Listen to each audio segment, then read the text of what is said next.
ज्यादा पापी कौन। भोगवती नाम की एक नगरी थी जिसमें राजा रूपसेन राज करता था। उसके पास चिंतामणि नाम का एक तोता था।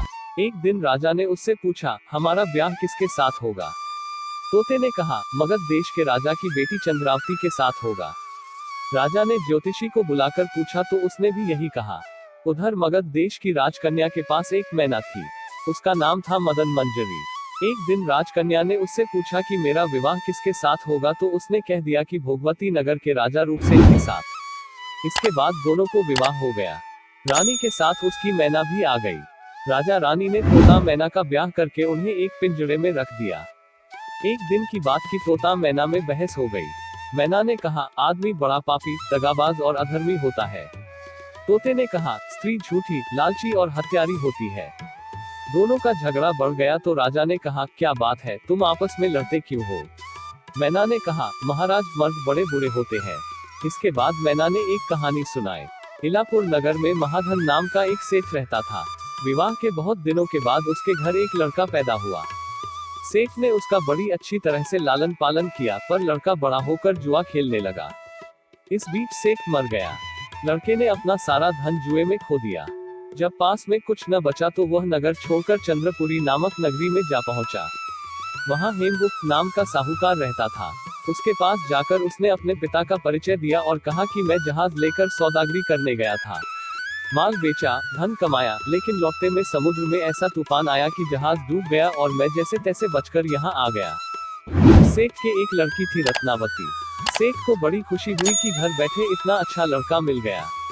उसने उस लड़के को अपने घर में रख लिया और कुछ दिन बाद अपनी लड़की से उसका ब्याह कर दिया। दोनों वहीं रहने लगे। अंत में एक दिन वहां से विदा हुए। सेठ ने बहुत सा धन दिया और एक दासी को उनके साथ भेज दिया। रास्ते में एक जंगल पड़ता था। वहां आकर लड़के ने स्त्री से कहा, यहाँ बहुत डर है, तुम अपने गहने उतारकर मेरी कमर में बांध दो। लड़की ने ऐसा ही किया। इसके बाद लड़के ने कहारों को धन देकर डोले को वापस करा दिया और दासी को मारकर कुएं में डाल दिया। फिर स्त्री को भी कुएं में पटक कर आगे बढ़ गया। स्त्री रोने लगी। एक मुसाफिर उधर जा रहा था। जंगल में रोने की आवाज सुनकर वह वहां आया, उसे कुएं से निकालकर उसके घर पहुंचा दिया। स्त्री ने घर जाकर माँ बाप से कह दिया कि रास्ते में चोरों ने हमारे गहने छीन लिए और दासी को मारकर मुझे कुएं में धकेल कर भाग गए। बाप ने उसे ढाढ़स बंधाया और कहा कि तू चिंता मत कर, तेरा स्वामी जीवित होगा और किसी दिन आ जाएगा। उधर वह लड़का जेवर लेकर शहर पहुंचा। उसे तो जुए की लत लगी थी। वह सारे गहने जुए में हार गया। उसकी बुरी हालत हुई तो वह यह बहाना बनाकर कि उसके लड़का हुआ है, फिर अपनी ससुराल चला। वहां पहुंचते ही सबसे पहले उसकी स्त्री मिली। वह बड़ी खुश हुई। उसने पति से कहा, आप कोई चिंता न करें, मैंने यहाँ आकर दूसरी ही बात कही है।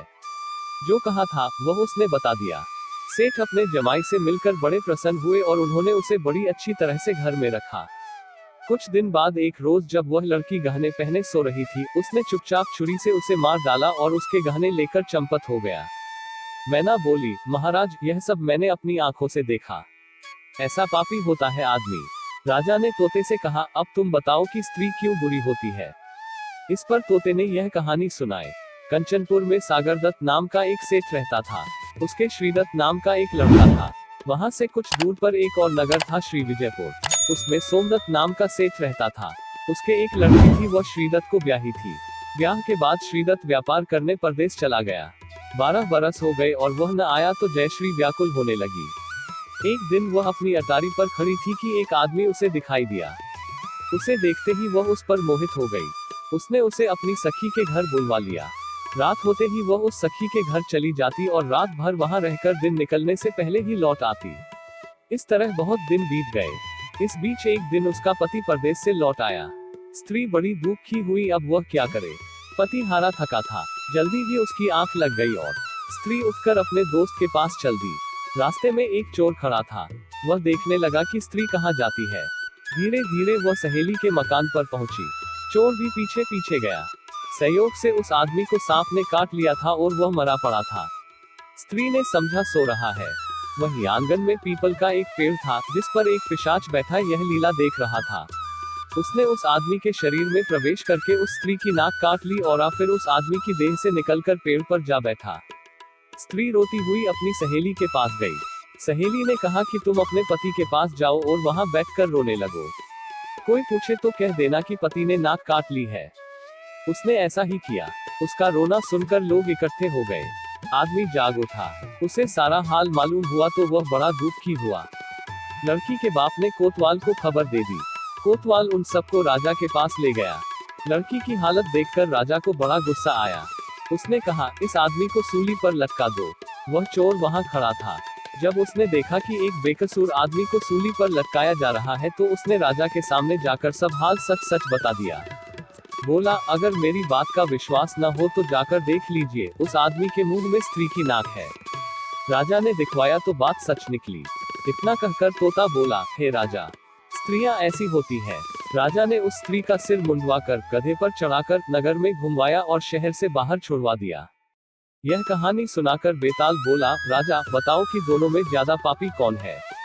राजा ने कहा, स्त्री। बेताल ने पूछा, कैसे। राजा ने कहा, मर्द कैसा ही दुष्ट हो, उसे धर्म का थोड़ा बहुत विचार रहता ही है, स्त्री को नहीं रहता, इसलिए वह अधिक पापिन है। राजा के इतना कहते ही बेताल फिर पेड़ पर जा लटका। राजा लौटकर गया और उसे पकड़कर लाया। रास्ते में बेताल ने 5वीं कहानी सुनाई। वीडियो को लास्ट तक देखने के लिए शुक्रिया। अगर हमारा यह स्टोरी आप लोगों को अच्छा लगा हो तो हमारे चैनल को सब्सक्राइब जरूर कीजिएगा इसी तरह के वीडियो देखने के लिए, और कमेंट करके भी बताइएगा कि यह स्टोरी वीडियो आप लोगों को कैसी लगी। शुक्रिया।